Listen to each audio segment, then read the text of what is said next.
사실 강의 녹화로 인해서 만나 뵙게 돼서 긴 시간에 설명을 못 드리고 짧게 드려야 되는 상황이긴 해서 조금 아쉽기는 하고요. 이제 소개받은 저는 부산장신대학교 특수교육과에 있으면서 지금 현재는 에라동발달연구소라고 저기 성남에 작은 연구소를 하나 운영을 하면서 저희 보완대책 의사소통에 대해서 연구를 하고 아이들의 치료와 교육을 담당하고 있는 센터장으로 있습니다. 그래서 어머님들께 발달장애 친구들의 의사소통 부분이랑 그다음 좀 생소하실 것 같아요. 그래서 보완대책 의사소통이 어떤 건지 좀 객관적인 부분들을 설명을 드리도록 하겠습니다. 그럼 바로 시작하면 되는 거죠. 네. 일단 저희가 일반적으로 의사소통이라고 하는 것을 먼저 설명을 좀 드릴 텐데요. 혹시 이 친구들 영상 보신 적 있으세요? 네. 한동안 되게 유행했었던, 아마 이제 많이 컸을 것 같습니다. 지금 처음에 나왔을 때 한 4, 5년 전이었거든요. 이 영상 보시면 제가 늘 의사소통 얘기하면서 사용하는 두 가지 사진인데요. 이 친구들 보시면 지금 이 양발이랑 이 양발이 짝이 맞고요. 요거랑 여기랑 짝이 안 맞는 게 보이실 겁니다. 아이들이 실질적으로 영상 안에서 보면 이 친구가 이 맨발을 막 번쩍번쩍 들어요. 그러면서 말은 못하는데 막 뭐라고 합니다.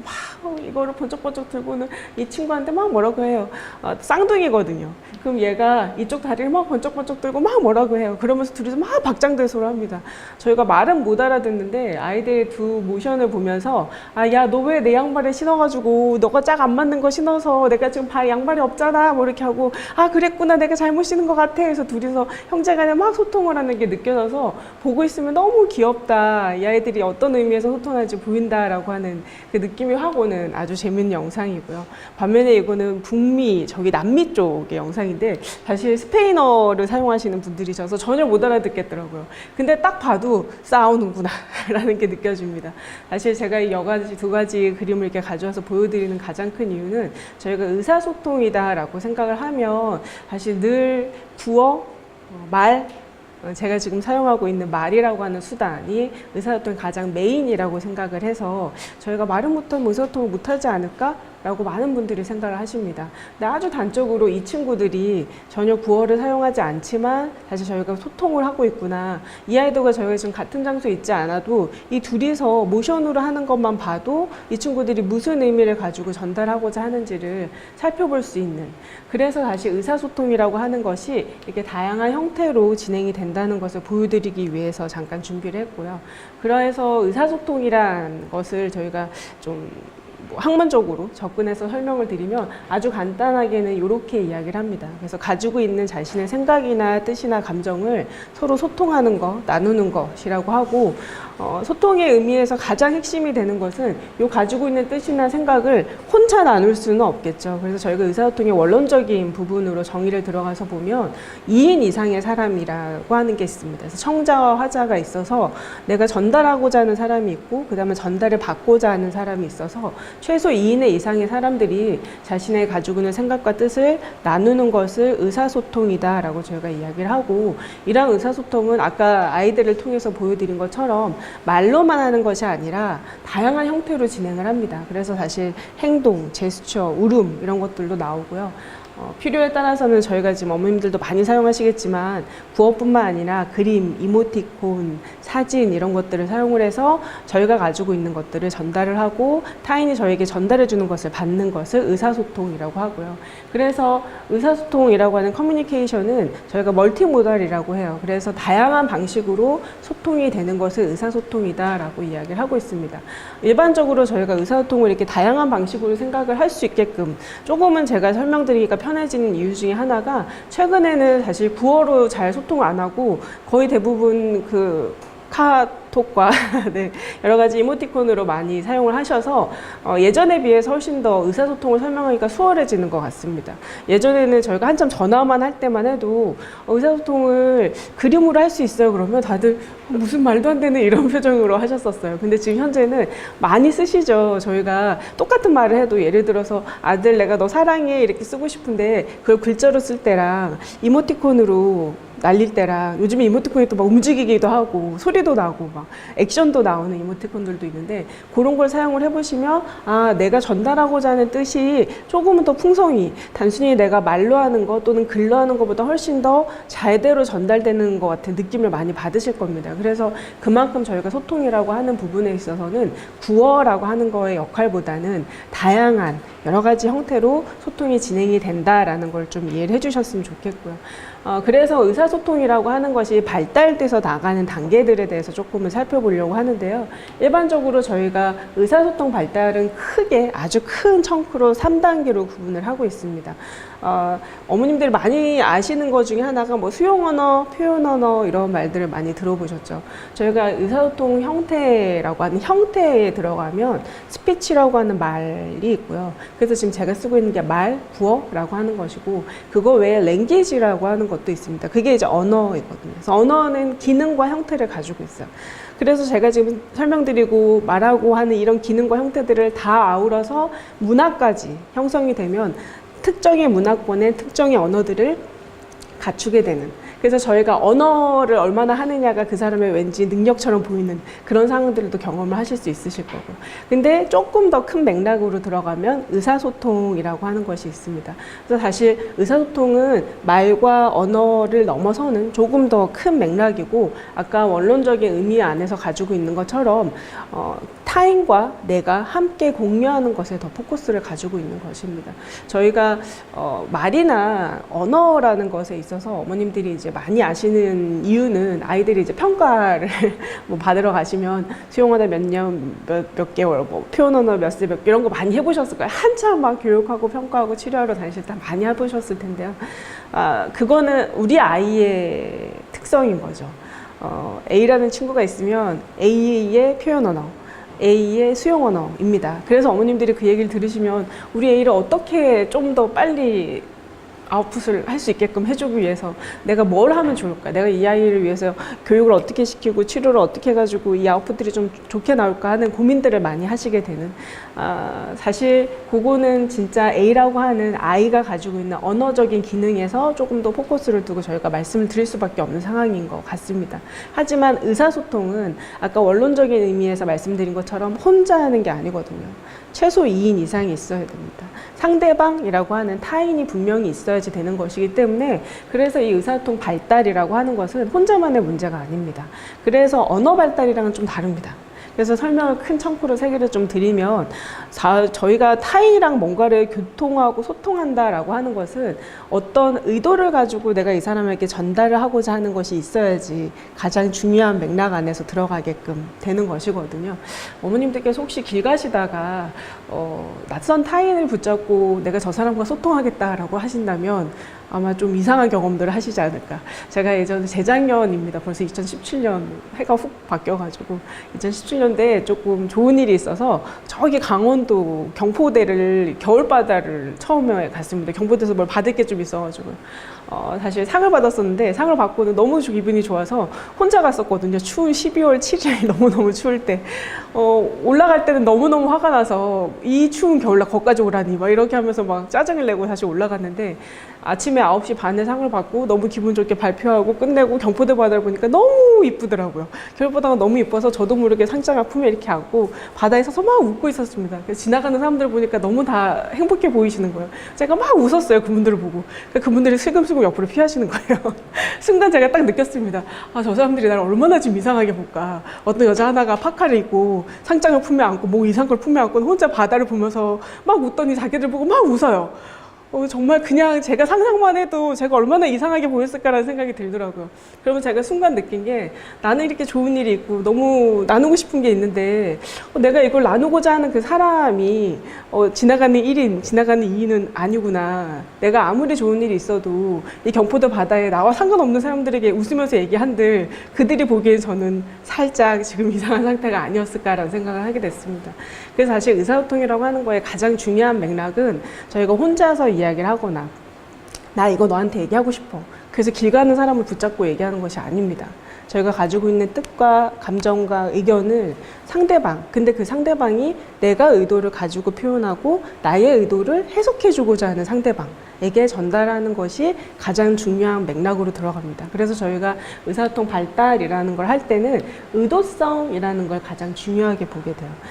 이거를 엄마한테 표현을 하고 아빠한테 표현을 하고 동료에게 표현을 하고 선생님에게 표현을 하는 것이 중요한 것이지, 저희가 지나가는 1인을 붙잡고 내가 이래요 라고 얘기를 한들 그게 정말 의사소통 안에서 맥락적으로 이 아이가 성장을 하는 것인가를 살펴본다면 사실 그거는 조금은 오히려 더 문제가 될 수 있는 상황이 될 수도 있습니다. 그래서 의사소통 발달에 있어서 의도성이 어떻게 발달하느냐가 의사소통 발달의 가장 핵심입니다. 이 의사소통 발달에서 가장 메인이 되는 사실 부분은 의도를 가지고 있는데 아이들이 비상징적으로 사용을 할 때입니다. 일반적으로 이 단계는 아주 어릴 때입니다. 저희 삐아제가 정말 오래되신 분이신데 참 많은 연구들을 하시고 참 많은 이론들을 만들어내셨었습니다. 삐아제가 이야기했던 여러 가지 발달 단계 중에 이 의도성을 가지고 인지라고 하는 것들이 발생을 해서 뭔가를 해나간다라고 했던 게 생후 한 6개월에서 7개월입니다. 그래서 아마 옛날을 백을 많이 하셔야 될 것 같아요. 옛날에 한번 생각을 해보시면 저희 아이들이 한 7개월, 6개월쯤에는 말은 잘 못합니다. 엄마, 물 줘, 밥 줘, 이런 소리는 잘 못해요. 그런데 갑자기 와서 이렇게 하죠. 예, 이 물병을 보고는, 이렇게 합니다. 근데 엄마가 못 알아들으면 막 끌고 가요. 만약에 못 끌고 가면 막 울어요. 그러면 어머님이, 물 달라고! 그럼, 물 딱 좀 확 마십니다. 돌이 지나기 시작을 해서 스피치가 나오기 시작하면 엄마 물 주세요. 물 마시고 싶어요. 이렇게 이야기하게 되는.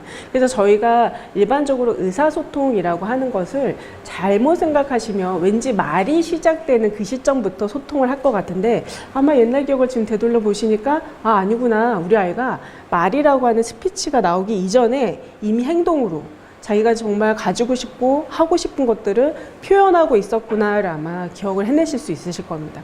그 단계가 이때입니다. 보통 비장애 아이들의 발달상에서는 한 6, 7개월쯤 된다고 얘기를 하고요. 요게 이제 넘어서서 언어적인 의사소통 단계로 했을 때는 언어적인 기능을 갖추면서 말의 형태로 소통을 하는, 보통 저희가 한 24개월, 12개월에서 24개월 이렇게 맥락적으로 잡고, 언어 폭발기라고 들어보셨죠? 말을 막 하게 돼서 아이들이 자기들의 표현들을 하게 되는 그런 시기까지를 다 맥락적으로 아우르고 있습니다. 그래서 저희가 아이들이 언어가 발달한다라고 하면 어머님들이 보통 대부분 여기서부터 생각을 하십니다. 왜냐하면 6, 7개월쯤부터 아이들이 엄마, 아빠, 맘마, 빠빠 이런 소리를 하거든요. 그래서 그때 우리 아이가 드디어 말을 하는구나. 얘가 뭔가 이제 사람의 형태를 갖춰서 나에게 뭔가를 하는구나. 이런 생각들을 많이 하시는데, 사실 의사소통은 그거보다 한 단계가 더 앞에 있습니다. 요 단계가 전의도적 단계라고 저희가 이야기를 하고요. 앞에 말씀드린 의도라는 게 전이죠. 프리라는 의미고, 사실 의도성이 갖춰지지 않은 때를 이야기합니다. 조금 더 백을 해서 생후 6개월 이전을 생각을 해보시면 갓 태어났을 때, 신생아 시기입니다. 혹시 신생아 시기 때를 떠올려 보신 적이 있으신지? 너무 이제 옛날이라서 난 기억도 안 나 이렇게 하실 텐데, 저는 아들이 하나 있습니다. 지금 저희 아들이 중2인데요. 그 중2 된 저희 아들을 하나를 놓고 남들이 다 얘기하시더라고요. 왜 아이 하나만 낳았어? 그럼 저희 부부가 이구동성을 하는 말이 너무 힘들어서요. 그래서 뭐가 힘들었어? 그러면 신생아 시기 때가 너무 힘들어서요 라고 자신 있게 말씀드릴 수 있을 만큼 너무 많이 힘들었었습니다.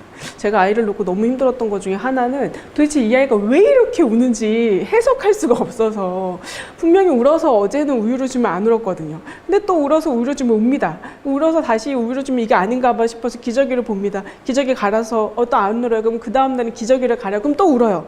그래서 아이를 안고 이 아이가 왜 우는지를 해석을 해내기 위해서 참 많은 시간들을 들이고, 그래서 잠도 못 자고 밥도 제대로 못 먹고 했던 그런 고생스러웠던 시기가 사실 신생아 시기였던 걸로 기억을 하고 있습니다.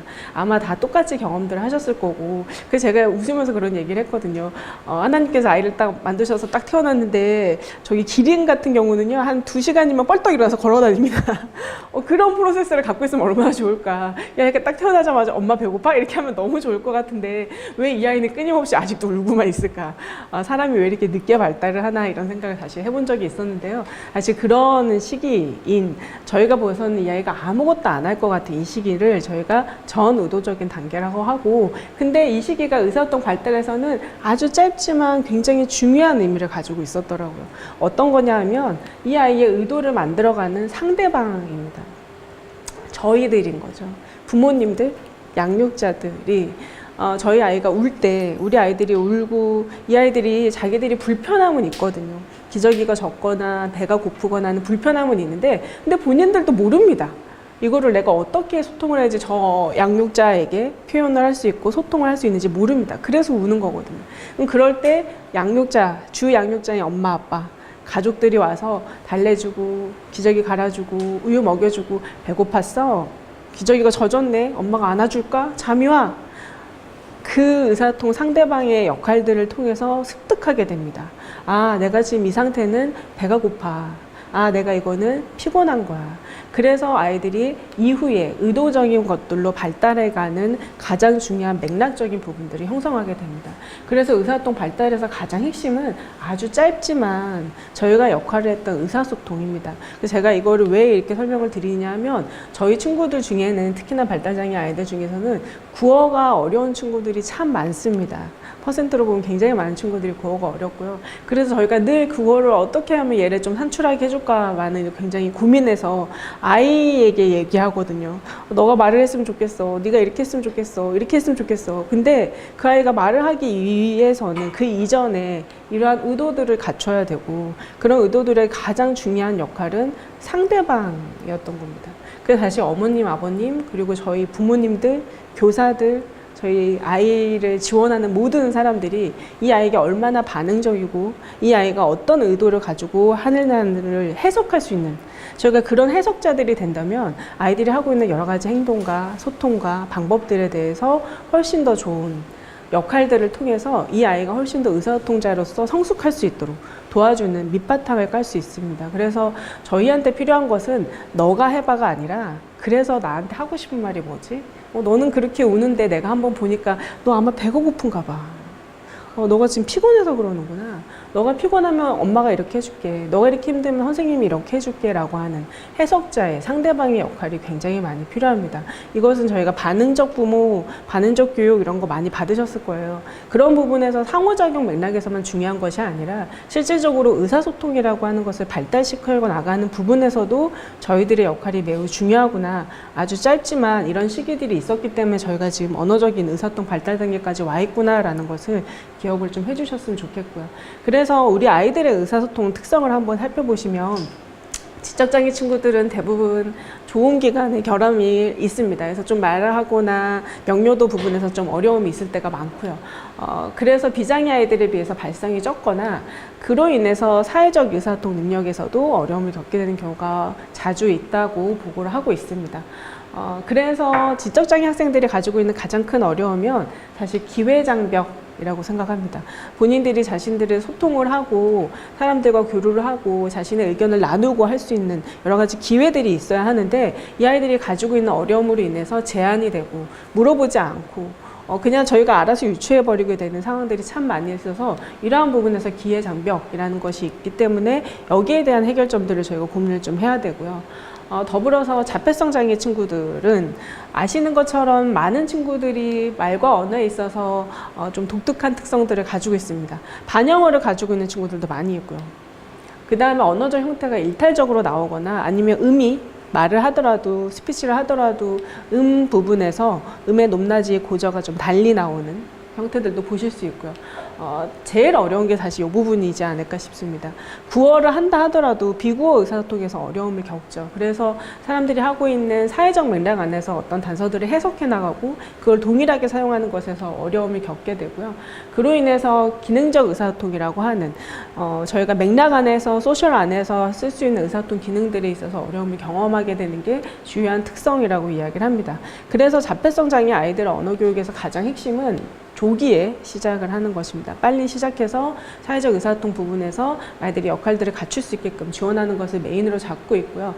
이러한 의미에서 보완대책 의사소통이라고 하는 것이 이런 부분들을 좀 충족시켜주고 도움을 줄 수 있다라고 지금 현재 검증이 돼서 이야기가 나오고 있고 특히나 말 산출에 있어서 자폐성 장애 친구들 중에 비구어인데 보완대책 의사소통을 사용을 하면서 구어가 산출되는 경우들이 자주 있습니다. 없진 않는 상황이거든요. 그래서 그게 왜 그런가 보면 저희가 지금 영어로 제가 써놓긴 했는데 SGD라고 하는 스피치 제너레이팅 디바이스라고 합니다. 어머님들이 지금 잠깐 앞서 이렇게 다운받으셨던 어플들, AAC 기기들이거든요. 누르면 소리가 나옵니다. TTS 기능을 가지고 있고요. 이러한 디바이스를 사용을 했을 때 자폐 아이들이 갑자기 말 산출이 나와 라고 하는 연구들이 있습니다. 그래서 이게 왜 그런가 봤더니 되게 아이러니하게도 저희가 아이들이 이렇게 와서 어머님들께 이럴 때 있으실 거예요. 이거 뭐야? 뭐? 이렇게 엄마가 물 이렇게 얘기하시잖아요. 물이야. 또 와서 물어봅니다. 뭐지? 물. 뭐야? 물. 제가 단언컨대 어머님들이 5번을 못 넘기십니다.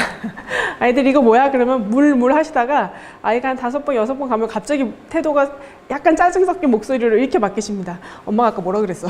이렇게 합니다. 저도 모르게 아이들한테 이걸 모델링인 거거든요. 이게 뭐냐고 아이들이 물었을 때 물이야, 물라고 하는 부분이 사실 사람과 사람 간에 있어서는 한계가 있습니다.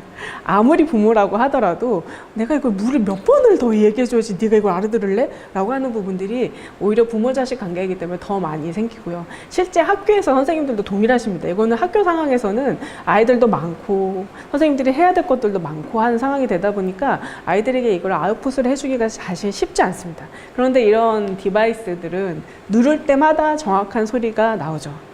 네, 거부하지 않습니다. 누를 때마다 나옵니다. 물이라고. 그래서 사실 모델링이 굉장히 확실하게 되는 효과들이 있어서 이러한 부분에서 사실 조금 효과가 있다라고 해서 아이들의 말 산출에서도 도움이 된다라는 것으로 나옵니다. 그래서 이런 디바이스들을 모두 다 포함해서 하는 것을 저희가 보완대체 의사소통이라고 하고요. 말이 너무 어렵죠. 네, 보완하고 대체하는 의사소통입니다. 어떤 분이 그러시더라고요. 말 좀 바꾸자. 이거 너무 어렵다. 도대체 못 알아듣겠다. 근데 이미 고유어처럼 저희가 사용을 하고 있는 거라 이걸 따로 저희가 번역해서 사용하기 좀 어렵고 영어의 원어를 그대로 번역한 말입니다. 그래서 보완하고 대체하는 의사소통이다라고 하는 거고요. 이 보완이라고 하는 것은 말을 하는데 도와주는 의미입니다. 아까 말씀드린 이모티콘 생각하시면 제일 좋으실 거예요. 어머님들이 의사소통할 때 구어로만 하지 않으시거든요. 나의 감정과 의견을 전달하기 위해서 좀 더 적극적인 방법들을 사용하시는 거. 그게 보완입니다.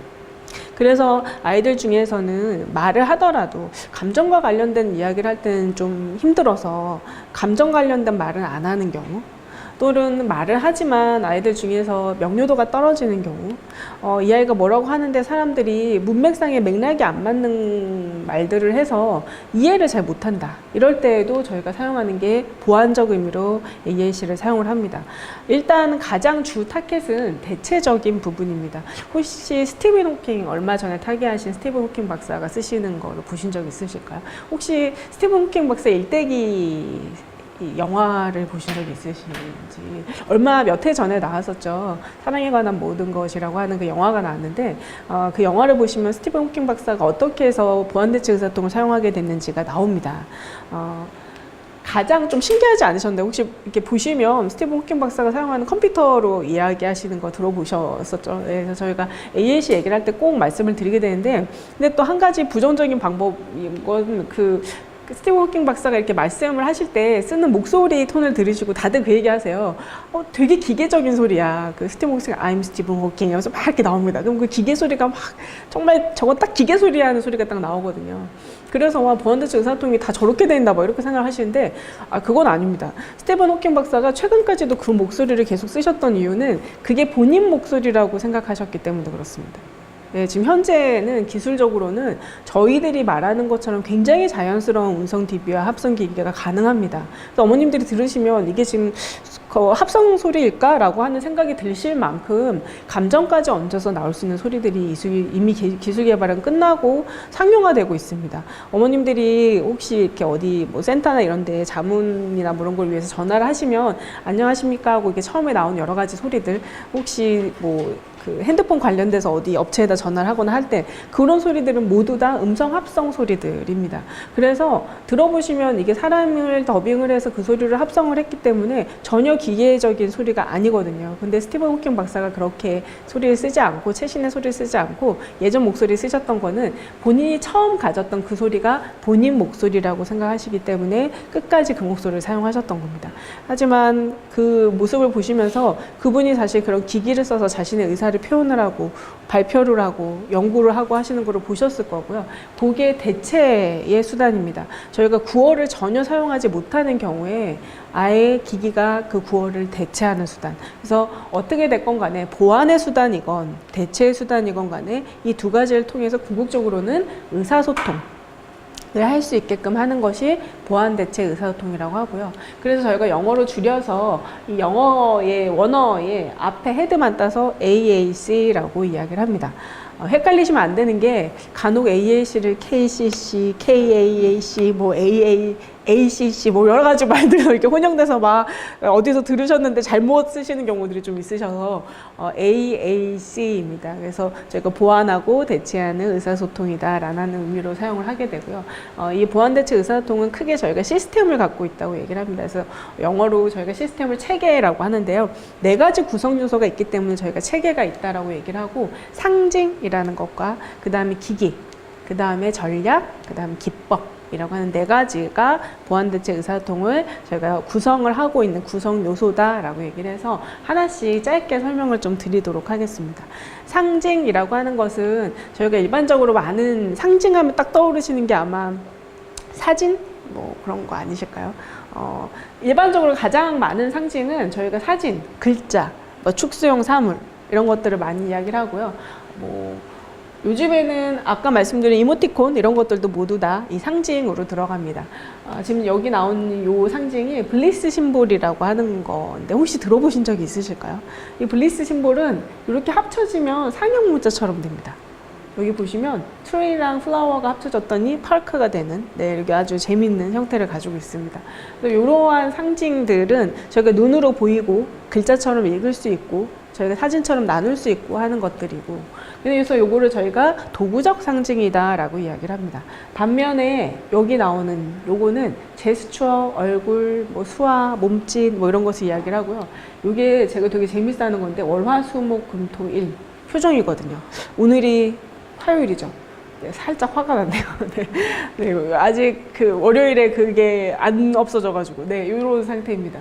그래서 요일별 얼굴 표정 이렇게 하는데, 사실 저희가 이것만 봐도 대충 어느 요일쯤에 표정이 이렇게 나오겠구나라는 걸 제가 좀 이렇게 맥락적으로 이해할 수 있을, 그 이유가 많은 부분에서 의사소통, 앞서 말씀드린 것처럼 이런 제스처, 얼굴 표정으로 형성이 되거든요. 그래서 요거는 도구가 필요 없어서 저희 몸으로 그냥 하는 거죠. 그래서 저희가 비도구적 상징이다라고 얘기를 합니다. 그래서 조금 더 자세히 보시면 이렇게 됩니다. 최근에 국내에서 이 비도구적 상징에 대한 연구들이 많이 진행이 됐습니다. 왜냐하면 중도중복 장애 학생들 같은 경우에는 구어로도 많이 어렵고 간혹은 상징이나 사진이나 이모티콘이나 뭐 이런 것들을 통해서 소통을 하면 참 좋은데 그것도 어려운 경우들이 사실 많이 있습니다. 그래서 이 친구들이 필요한 게 무엇이 있을까를 고민하다가 저희가 활용할 수 있는 것이 저희의 몸인 거거든요. 그래서 한국에서는 아직 이런 몸으로 하는 상징들이 많이 부족한 상태입니다. 해외에서는 베이비 사인이라고 혹시 들어보신 적 있으세요? 미국에서는 베이비 사인이라고 하는 것들을 많이 사용을 해서 언뜻 들으셔도 베이비들이 쓰는 사인이 구나 이렇게 생각이 좀 드실 텐데 비구어 상황에서 저희가 아까 말씀드린 한 6, 7개월 생후 6, 7개월 의도를 갖추고 있는데 상징을 쓰지 않는 아이들이 그 의도를 몸으로 표현하게끔 해주는 것을 베이비 사인으로 미국에서 많이 활용을 하고 있습니다. 그런 베이비 사인 같은 게 전 세계 유럽과 호주와 모두 다 사용을 하고 있는 상황이어서 국내에서도 연구를 통해서 11월 30일 2018년 11월 30일 좀 따끈따끈합니다. 내가 국립특수교육원에서 2년간의 연구를 통해서 지금 개발을 해서 지금 현재 보급 중에 있습니다. 이름은 손담이라고 얘기를 하고요. 요건 유튜브 들어가서 검색하시면 손담 치시면 바로 보실 수 있습니다. 200개, 약 200개의 어휘로 몸짓 상징을 만들었습니다. 이거는 몸짓 상징입니다. 이렇게 몸짓 상징으로 저희가 만들어서 보급을 하고 같이 오픈을 하고 사용하게끔 하는 가장 큰 이유는 저희가 필요한 것은 의사소통이기 때문에 그렇습니다. 아까 말씀드린 것처럼 구어를 대신할 수 있는 여러 가지 형태들이 있습니다. 반드시 구어일 필요는 없기 때문에 더 중요한 것은 저희가 소통하는 수단이 있어야 되는 거거든요. 그래서 그런 소통의 수단을 확보하고 늘리기 위해서 계속 지금 연구와 개발 중에 있는 상태로서 비도구적 상징으로 국내에서도 손담이라는 게 생겼으니까 좀 활용을 해주시고 한번 보시면 어떨까 싶고요. 그 다음 도구적 상징으로는 아까 말씀드린 글자가 가장 기본이고 그 외에도 여러 가지 그림 상징들이 있습니다. PCS라고 하는 국외에서 가장 많이 사용을 하고 있는 상징들도 있고요. 국내에서 사용되는 상징 중에는 요거는 이와 AAC 상징입니다. 저희가 마이토키라고 하는 프로그램에 지금 들어가 있는 상징이기도 하고요. 나의 AAC, 스마트 AAC 모두 다 이 상징들을 사용을 했었습니다. 현재 10,000개의 어휘가 개발되어 있는 상태입니다. 그래서 이렇게 저희가 좀 쓸 수 있는 상징들로 국내에서도 개발을 해서 사용되고 있는 상태이고요. 그래서 이렇게 큰 축으로 도구적 상징과 비도구적 상징이 있는 반면에 근데 이 비도구적 상징은 저희 몸으로 하니까 괜찮은데 도구적 상징은 어떤 그 도구가 있어야 되거든요. 그래서 이런 도구적 상징들이 담겨야 되는 어떤 틀들이 있어서 필요한 것이 저희가 보조기구 또는 보조기기라고 얘기하는 디바이스가 들어갑니다. 디바이스는 크게 두 가지로 이야기를 하는데 요즘은 세 가지로 구분을 하기도 합니다. 근데 제가 최근에 호주를 갔다 왔더니 이렇게 얘기하시더라고요. 저희가 일반적으로 로우텍, 하이텍으로 하는데 로우텍, 하이텍 이런 소리 좀 쓰지 말자. 꼭 하이텍은 얼마나 하이텍이고 로우텍은 뭐 얼마나 로우텍에서 로우 하이라는 의미를 붙이냐. 사실 비전자식 그 다음에 전자식 이렇게 부르는 게 어떻겠냐라고 얘기를 하시더라고요. 그래서 비전자식의 디바이스가 있고요. 그 다음에 전자식 디바이스가 있다라고 말씀드릴 수 있고 비전자식은 말 그대로 기기적인 테크의 전자식이 포함되지 않는 겁니다. 그래서 저희가 간해수공업이라고 하고요. 저희가 오리고 자르고 붙이고 하는 학교의 선생님들이 가장 많이 하시는 그런 형태들을 가지고 있는 의사통 책, 의사통 판 이런 것들이 들어가고요. 전자식이라고 하는 거는 공학의 발달과 함께 갑니다. 그리고 이 공학의 발달은 눈부시게 지금 발전하고 있습니다. 저희가 어머님들도 많이 들으셨겠지만 4차 산업혁명 끊임없이 나오죠. 지금 어디 TV만 켜면 막 4차 산업혁명, 4차 산업혁명 이게 어디로 갈 것인가. 4차 산업혁명이 여러 가지 지능과 여러 가지 정보들이 초고도화 상태가 돼서 서로 연결되는 겁니다. 그 전에 저희가 분리되었던 것들이 연결되는 것이고 사실 정말 급속도로 발전하고 있습니다. 한국이 조금 느린 편입니다. 기술이 느린 게 아니라 정책적으로 한국은 저희가 확 와닿기 위한 여러 가지 정책들이 많아요. 그걸 좀 어떻게 해결해야 되는 여러 가지 문제들이 있어서 아직 저희가 확 실감을 못하지만 사실 정말 많은 부분에서 개발들이 되고 있고 미국은 아마 수년 내로 로봇 약사가 나올 거라고 얘기를 하더라고요. 좀 생각해 보시면 약국 가서 약 타는 거 구태여 사람 없어도 괜찮을 거라는 생각 혹시 안 드시나요? 이렇게 저희 이렇게 주면 어차피 오더 받아서 주면 그거 하시는 거니까 로봇이 인공지능이 탑재된 어떤 로봇이 할 수 있으면 충분히 대처가 가능하겠죠. 자율주행 자동차도 만만치 않은 것이고 최근에 제가 지금 봤던 기사 중에 하나가 지난주 초쯤에 나왔는데 혹시 검색하시다 보셨는지 모르겠습니다. 뇌에 칩을 심었습니다. 혹시 보신 적 있나요? 이게 뇌에다 지금 칩을 심어서 이 뇌에 있어서 뇌가 어떻게 전류를 흘리는지를 가지고 이게 컴퓨터가 해석을 해서 말을 하게끔 하는 이게 지금 성공을 했습니다. 그래서 미국에서 지금 홍보를 해서 논문으로 지금 출시가 되고 있는 상황이고 실제로 그 이전에 앞서서는 뇌파로 ALC 기능을 하게끔 해서 자기가 소통하는 것들을 하는 연구들이 이미 수년 전부터 진행이 되어 있는 상태입니다. 지금 최근에 나온 거는 이제 뇌에다가 직접적인 칩을 심는 것까지 나온 상태이기 때문에 저희가 정말 생각하지 못하는 부분들로 많은 기술의 발달들이 있고 굉장히 아이러니하게 이런 기술의 발달이 보안대책사동 저희 AAC 부분에서 굉장히 큰 역할을 하고 있습니다. 그래서 국내에 들어와 있지는 않지만 해외에서는 정말 많은 다양한 기기와 디바이스들이 아이들에게 제공이 되고 있고 성과가 이미 나오고 있는 상태입니다. 그래서 도구 부분을 조금 보여드리면 이게 의사통 책 판이라고 하는 거고요. 제가 개인적으로 제일 좋아하는 건 요거입니다. 어디든지 누구든지 꼭 반드시 해야 된다고 생각하는 것 중에 하나. 제가 어디 강연 갈 때마다 꼭 얘기를 하는데 요게 저희가 언뜻 생각하면 보안대책 의사소통을 많은 분들이 장애인들 거다라고만 생각하시거든요. 특히나 구어가 안 되는 장애인들만 쓸 거야. 그들에게만 필요한 걸 거야 라고 굉장히 많이 이렇게 편협해서 보십니다. 근데 어머님도 혹시 아프실 때 병원 가시면 저도 이번에 그 A형 독감으로 좀 고생을 했거든요. 그 독감 걸리거나 아니면 목 인후염 걸리거나 해서 병원 가서 너무 아파요. 목이 막 띵띵고 너무 아파요. 의사가 어디가 아파요? 그럼 목소리도 안 나와요. 얼마나 아파요? 죽겠다고. 말도 못하겠다고. 근데 혹시 그럴 때 옆에 이런 어떤 그림판이나 그게 있어서 어느 정도 아픈지 1, 2, 3, 4, 5 해서 5, 3, 1 아니면 빨간색, 노란색 파란색 계속 빨간 거 하면 굉장히 아픈 거 이런 거 혹시 되면 어떨까라는 생각 해보신 적이 없으실까요? 아이들 키우시면서 혹시 한 번씩 해보지 않으시는가요? 저희가 이걸 꼭 아픈데 아파요. 죽을 만큼 아파 이런 소리 안 해도 뭔가 소통할 수 있는 수단이 있으면 좋지 않을까? 저희 아들이 예전에 수년 전에 병원에 한번 여기 편도가 완전히 부어가지고 숨을 못 쉬는 상황에서 실려간 적이 있었습니다. 얘가 말을 전혀 못해 선생님이 옆에서 계속 하시더라고. 얼마나 아프냐. 아프지? 그 선생님 얘 지금 말도 못하잖아요. 그러니까 저희 아들이 나중에 정신 차리고는 엄마 AAC 있으면 좋겠어 이렇게 얘기를 하는 거예요. 자기가 그걸 써가지고 이렇게 얘기하면 된다는 걸 본인이 깨달은 거죠. 그런 상황에서 쓰라고 사실 해외에서는 정말 실제로 사용하고 있는 방법입니다. 이게 병원 상황에서 쓰는 겁니다. 열 나는 거예요. 목이 아파요. 토할 것 같아요. 그림 보시니까 이해되시죠? 네. 의사 선생님한테 침대 눕혀주세요, 침대 낮춰주세요 이런 겁니다. 네. 이거는 장애인들만을 위한 게 아닙니다. 저희가 의사소통이 안 되는 순간들은 참 많이 있거든요. 많이 도움이 필요한 곳은 사실 굉장히 많은 환자들이 있는 병원 세팅입니다.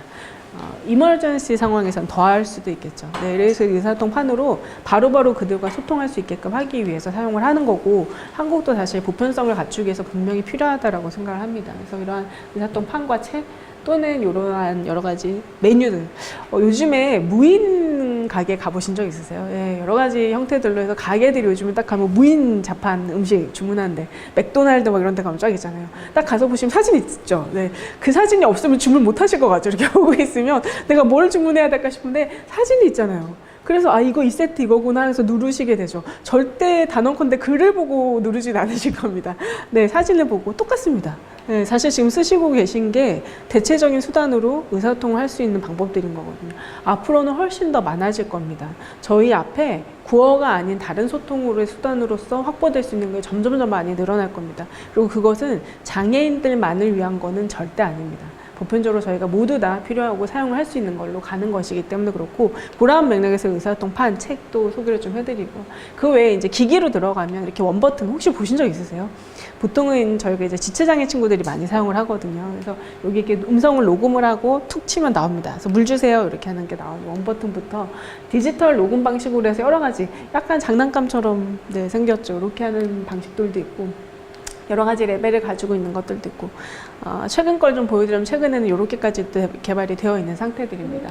얘네들은 해외에서 지금 현재 출시돼서 나와 있는 것들이고요. 이러한 디바이스 같은 경우에는 아이 트래커 기능을 탑재하고 있습니다. 아이 트래커는 눈으로 하는 겁니다. 그래서 요거는 손 대지 않고요. 어머님들이 눈으로 모든 컴퓨터 기능을 다 활용하실 수 있습니다.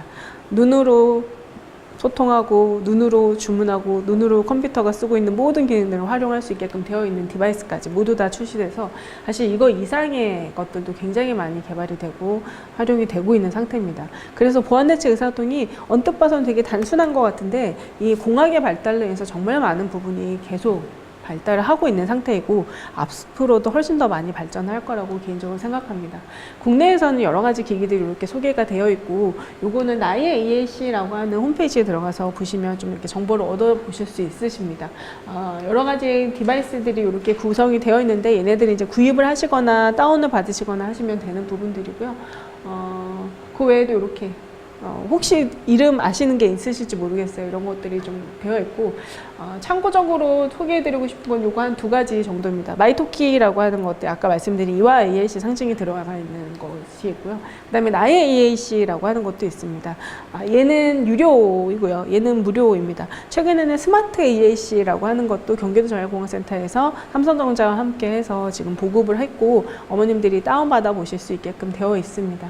이러한 디바이스들이나 이런 앱들을 다운을 받으시면 요 안에서 저희가 소통할 수 있는 어휘와 상징들이 모두 다 포함돼서 대체 수단으로 사용할 수 있게끔 되어 있는 상태입니다. 그래서 이렇게 큰 축으로 저희가 기기와 상징을 설명을 드렸고 마지막 세 번째로는 저희가 전략이라고 하는 게 있습니다. 이 전략은 저희가 아무리 좋은 기기와 아무리 좋은 상징이 있어도 안 배우면 모르시죠. 혹시 스마트폰이 무슨 기능을 가지고 있는지 아시나요? 제가 지금 최근에 핸드폰을 4년 만에 바꿨습니다. 4년 만에 바꿨더니 모르겠더라고요. 도대체 얘가 뭔 기능을 가지고 있는지 모르겠더라고요. 그래서 예전에도 몰랐는데 지금도 모르는 상태인데 너무 감사하고 고마운 건 이 새로 바꾼 핸드폰 안에 폰 기능 알려주기 이런 어플이 있습니다. 거기다가 제가 이렇게 문자를 넣으면 얘가 뭐 어떻게 쓰면 돼요? 그럼 거기서 너무 친절하게 알려주십니다. 어디 들어가서 뭘 하시면 되고, 그리고 새로운 어플 기능이 뭐가 있습니다. 막 소개를 해줍니다. 그래서 제가 너무 쉽게 지금 이 핸드폰 바뀐 걸 잘 쓸 수 있게끔 하고 있거든요.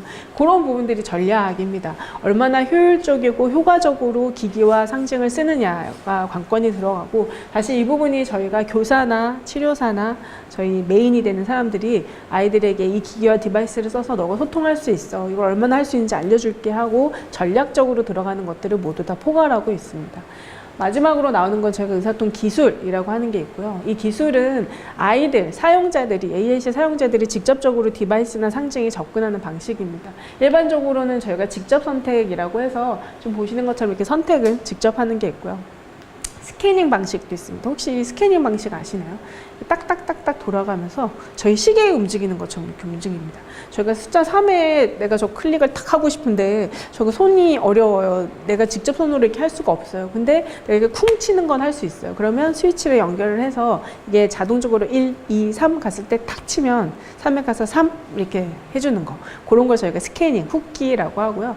사실 핸드폰에도 다 그런 기능들이 요즘에는 다 기본적으로 탑재가 되어 있는 상태입니다. 그래서 그러한 방법들을 통해서 중도, 중복, 특히나 신체적으로 어려움이 있으신 분들이 디바이스에 접근할 수 있게끔 되어 있는 것도 있습니다. 그래서 이렇게 4가지 축으로 아까 원론적으로 말씀드렸던 그 그림을 다시 한번 보여드리면 이렇게 4개입니다. 상징, 기기, 전략, 기술, 기법. 그래서 이 4가지가 보완대체 의사통의 체계다. 아, 이게 시스템으로 구성이 이렇게 되는구나 라는 걸 기억을 좀 해주시면 되고요.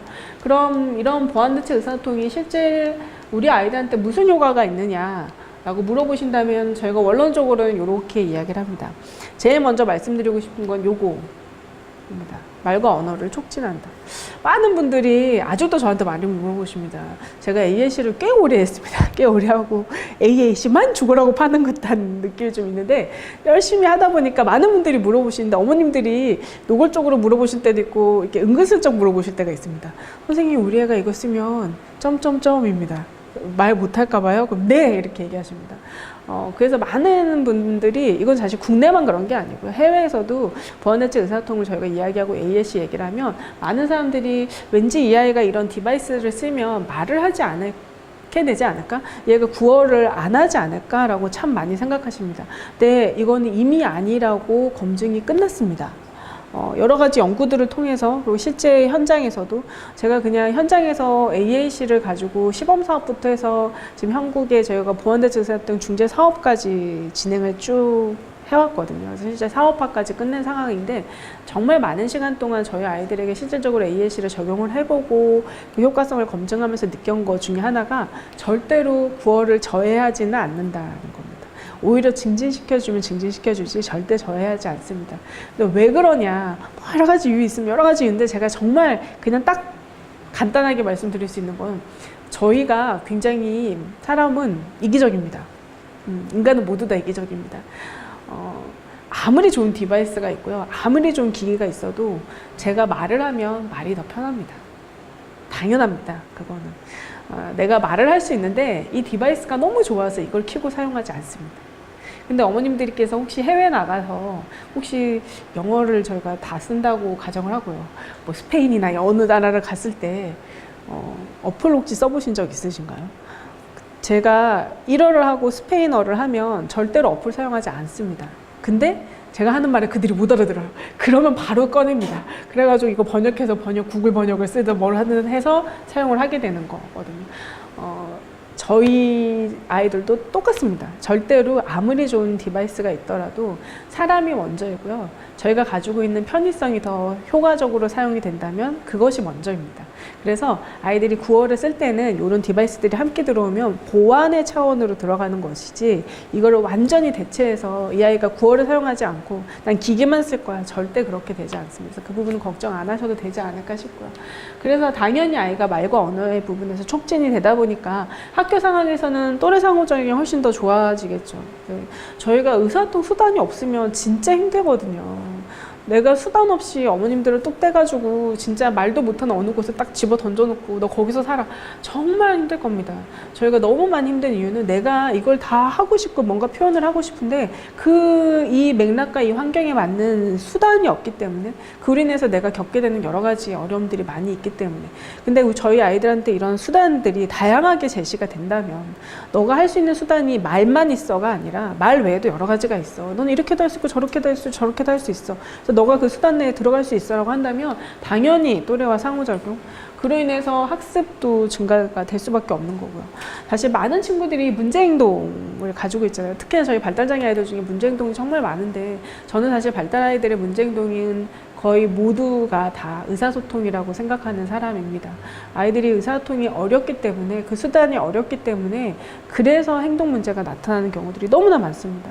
그래서 아이들에게 본인들이 하고 있는 행동에 대한 것들을 해석을 해주고 그 행동에 대한 수단들이 들어간다면 정말 많은 부분에서 아이들이 소통의 수단을 가짐으로 인해서 저희가 흔히 말하는 도전행동이라고 하는 것들이 빈도가 감소하고 사실을 예방을 할 수 있는 부분들이 참 많이 있습니다. 그래서 그러한 부분들이 있어서 이미 성과들은 보고가 되고 있고요.